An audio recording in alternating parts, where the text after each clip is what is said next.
नमस्ते सदावत्सले मातृभूमि।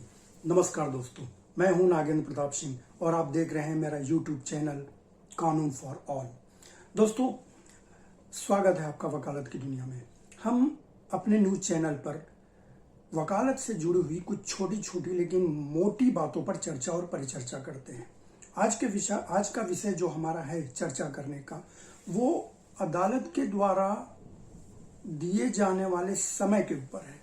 जैसे दोस्तों, अदालत के समक्ष यदि हम वादी या प्रतिवादी के रूप में उपस्थित हैं, मान लीजिए कि हमें वादी के द्वारा दिए गए किसी एप्लीकेशन, किसी अर्जी का जवाब देना है और वादी ने अमुक डेट पर हमको वो अर्जी दे दी, हमने अर्जी प्राप्त कर ली। अब हमें उस अर्जी का जवाब देना है, तो हम अदालत से विनती करते हैं कि हमें एक तारीख दी जाए, उस तारीख पे हम ये जवाब फाइल कर देंगे, ये जवाब न्याय पटल पर प्रेषित कर देंगे। ठीक है। अब प्रश्न ये आता है कि अदालत आपसे कहती है कि ठीक है, आपको एक तारीख दे दी जाती है, 1 हफ्ते की या 2 हफ्ते की। 2 हफ्ते, मान लीजिए आपको 2 हफ्ते की तारीख मिल गई और आपको उसका जवाब 2 हफ्ते के बाद देना है। अब 2 हफ्ते के बाद वो तारीख आ जाती है, आप कोर्ट में जाते हैं, लेकिन आपका जवाब तैयार नहीं है और उसे आप न्याय पटल पर प्रेषित नहीं कर पाते हैं।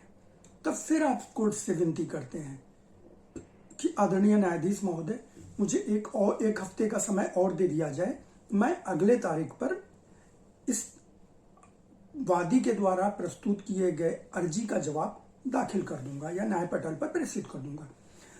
अब अदालत आपसे कहती है, आदरणीय न्यायालय आपसे कहता है कि ठीक है, आप एक एडजर्नमेंट एप्लीकेशन बना के ले आओ अगली तारीख लेने के लिए। आप लिखित में एडजर्नमेंट एप्लीकेशन, ये 2 तरह से होता है, या तो आपके जो आप ओरल सबमिशन करते हैं, जो मुंह जुबानी आप प्रार्थना करते हैं, विनती करते हैं अदालत से, तो अदालत उस बात को मान लेती है और आपको एक अगली तारीख दे देती है। परंतु कभी कभी ऐसा होता है कि वो लिखित में आपसे तारीख प्राप्त करने के लिए आवेदन करने हेतु आदेश देते हैं। वो बोलते हैं कि आप एक एडजर्नमेंट एप्लीकेशन फाइल करो, फिर हम आपको तारीख देंगे।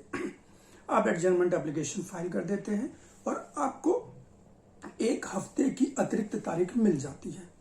अब यहाँ पे प्रश्न ये होता है कि आदरणीय न्यायालय ने किस नियम या किस धारा या किस आदेश के किस नियम के अंतर्गत आपको आपका जो समय था उसको बढ़ाकर 1 हफ्ता और कर दिया, क्योंकि माननीय अदालत ने पहले ही आपको 2 हफ्ते का टाइम दिया हुआ था। आपने उस 2 हफ्ते का जो समय था उसका सदुपयोग किया, परंतु आपका जवाब तैयार नहीं हो पाया। फिर आपने अदालत से विनती की, आदरणीय न्यायालय से विनती की और आपके लिखित विनती के आधार पर 1 हफ्ते का वक्त और मिल गया, वो बढ़ाकर मिला। अब प्रश्न यही है कि ये किस नियम के आधार पर दिया गया, ये किस धारा के आधार पर दिया गया। हम अक्सर ही अदालत में, आदरणीय न्यायालय में इस तरह की तारीखें तो ले लेते हैं, परंतु हमें पता नहीं रहता कि आखिरकार आदरणीय न्यायालय ने किस धारा के अंतर्गत ये हमें एक्सटेंशन ऑफ टाइम, यानी कि समय को बढ़ाकर अपना जवाब फाइल करने के लिए तारीख दी है। ऐसा कई परिस्थितियों में होता है। सपोज कीजिए, अगर हमने कोई अर्जी फाइल की है, कोई एप्लीकेशन किया है, अब उसमें हमको अमेंडमेंट करना है, तो अमेंडमेंट करने के लिए भी हमको एक एप्लीकेशन, नया एप्लीकेशन निकालना पड़ता है। वो अमेंडमेंट आदरणीय न्यायालय के द्वारा अलाउ कर दिया जाता है, मान लिया जाता है। उस समय भी आदरणीय न्यायालय आपको कहता है कि आप विदिन 1 वीक ये संशोधन करके अर्जी की नई कॉपी, संशोधित कॉपी आप वादी या प्रतिवादी जो भी है, अगर आप प्रतिवादी हैं तो वादी को दीजिए और आप वादी हैं तो प्रतिवादी को दीजिए। ठीक है। तो अब 1 हफ्ते का टाइम मिला आपको अपनी अर्जी में संशोधन करने का। अब उस 1 हफ्ते के दौरान भी अगर आप अपनी अर्जी में संशोधन नहीं कर पाए, तो फिर आप अदालत के सामने जाते हैं एक अर्जी लेकर, विनती लेकर कि हमें 1 हफ्ते का टाइम और दे दिया जाए, हम उसमें संशोधन करके कॉपी हम सर्व कर देंगे अपोजिट पार्टी को। अब यहाँ पे भी अदालत आपकी बात को मान लेती है, न्यायालय आपकी बात को मान लेता है और आपको 1 हफ्ते का टाइम दे देता है। प्रश्न ये आता है कि ये 1 हफ्ते का जो इनरोलमेंट हुआ है, ये एक्सटेंशन हुआ है टाइम का, ये किस धारा के अंतर्गत होता है। तो दोस्तों यहां पे महत्वपूर्ण है हमें उस धारा के बारे में जानना।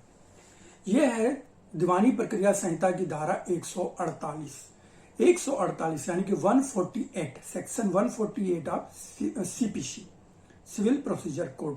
इसके अंतर्गत आदरणीय न्यायालय को यह शक्ति प्रदान की जाती है कि वो जो भी कार्य दीवानी प्रक्रिया संहिता के अंतर्गत किए जा सकते हैं किसी न्यायिक प्रक्रिया के दौरान, किसी न्यायिक प्रकरण के दौरान, तो उस कार्य को करने के लिए समय को बढ़ाकर देने की शक्ति आदरणीय न्यायालय के अंतर्गत पाई जाती है, उसके अधिकारिता के अंतर्गत दी जाती है दीवानी प्रक्रिया संहिता के अंतर्गत। तो दोस्तों धारा 148 आदरणीय न्यायालय को यह शक्ति प्रदान करता है कि वो सामने जो पक्षकार है, चाहे वादी हो या प्रतिवादी हो, यदि टाइम मांगता है किसी चीज को करने के लिए, अपने दायित्व को पूरा करने के लिए उस न्यायिक प्रक्रिया में, तो वो टाइम एक्सटेंड करके उनको दे सके।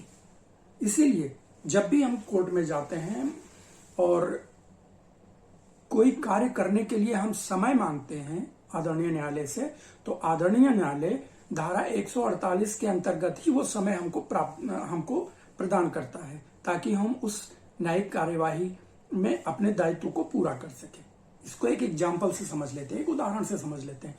जैसे प्लेंटिव यानी वादी ने अंतरिम आदेश यानी कि अर्जेंट रिलीफ प्राप्त करने के लिए एक एप्लीकेशन अंतरिम अर्जी न्याय पटल पर प्रेषित की।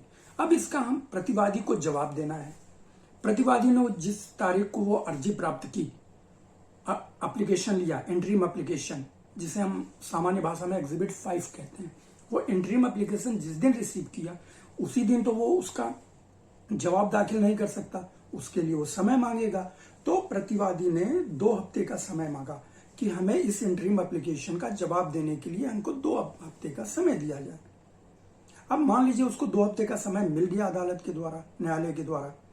अब 2 हफ्ते के बाद जो तारीख आई, उस दौरान भी प्रतिवादी आकर ये कहता है कि हमें 1 हफ्ते का टाइम और दे दिया जाए, हमारा जो जवाब है वो तैयार है परंतु पूरी तरह से तैयार नहीं हो पाया है, कुछ डॉक्यूमेंट्स उसमें लगाने हैं, हमें 1 हफ्ते का टाइम और दे दिया जाए, हम अगली तारीख पर इसे फाइल कर देंगे, जवाब दाखिल कर देंगे।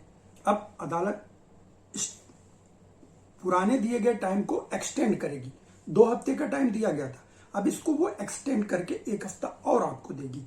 इसलिए आपसे कहती है कि ठीक है, आप एक एडजर्नमेंट एप्लीकेशन बना के लाओ, हम आपको तारीख दे देते हैं। आप एडजर्नमेंट जो प्रतिवादी होता है यानी कि डिफेंडेंट होता है, वो एडजर्नमेंट एप्लीकेशन देता है और उसके आधार पे फिर 1 हफ्ते का टाइम उसको और मिल जाता है। तो ये जो 1 हफ्ते का एक्सटेंशन मिला अदालत के द्वारा, वो धारा 148 के अंतर्गत दिया जाता है। सिविल प्रोसीजर कोड के सेक्शन 148 के अंतर्गत ये एक्सटेंशन ऑफ टाइम का पावर ऑनरेबल कोर्ट को मिलता है, जो पक्षकारों को प्रदान किया जाता है। तो इस प्रकार दोस्तों हम देखते हैं कि जो भी न्यायिक प्रक्रिया होती है उसके अंतर्गत की जाने वाली किसी भी क्रिया को, उसके अंदर की जाने वाली किसी भी व्यवहारिक प्रक्रिया को पूरा करने के लिए पक्षकारों को जो टाइम बढ़ा कर दिया जाता है, जो टाइम एक्सटेंड करके दिया जाता है, वो धारा 148 के अंतर्गत दिया जाता है। परंतु दोस्तों यहाँ पे एक सवाल ये आता है कि धारा 148 के अंतर्गत कितना समय दिया जा सकता है? इसकी कोई अपर लिमिट तो होगी, इसका कोई कैप तो होगा। ऐसा तो नहीं कि इसको अनवरत आप हर डेट पे जाएं, उनसे टाइम मांगे और अदालत आपको टाइम दे दे उस कार्य को पूरा करने के लिए, जिसको पूरा करने का दायित्व आपके ऊपर है। तो इसमें वर्ष 1999 में एक संशोधन लाया गया सीपीसी में, जी हाँ, दीवानी प्रक्रिया संहिता में एक संशोधन लाया गया और बोला गया कि 148 के अंदर जो एक्सटेंशन ऑफ टाइम मिलता है, जो समय को बढ़ाकर दिया जाता है, वो मैक्सिमम 30 डेज का होगा, यानी कि अधिकतम 30 दिन का दिया जा सकता है, सब जोड़ के मैक्सिमम 30 डेज। उससे ज्यादा नहीं दिया जा सकता। परंतु दोस्तों इस संशोधन को कई जगह चुनौती दी गई और दिल्ली हाई कोर्ट ने अपने एक जजमेंट के आधार पर यह बताया कि जब काउंटर क्लेम किया जाता है, काउंटर क्लेम किया गया है, तो उस काउंटर क्लेम के अंतर्गत अगर वो काउंटर क्लेम उस न्यायिक प्रक्रिया का इंटरनल पार्ट है तो उसमें 30 दिन से ज्यादा की अवधि भी दी जा सकती है। दिल्ली हाई कोर्ट का रिसेंटली एक ऑर्डर पास हुआ है, लेकिन मैक्सिमम जो है वो 30 डेज है। एक्सटेंशन ऑफ टाइम देने का जो पावर है ऑनरेबल कोर्ट को वो 30 डेज का है सेक्शन 148 के अंतर्गत। तो याद रखिए, जब भी हम अदालत के सामने अदालत से समय की प्रार्थना करते हैं कि हमें कुछ समय दे दिया जाए ताकि हम उस समय उस अगली तारीख पर इस कार्य को संपूर्ण कर सकें अदालत के आदेश के अनुसार, तो वो समय हमको धारा 148 के अंतर्गत दिया जाता है, सिविल प्रोसीजर कोड की धारा 148।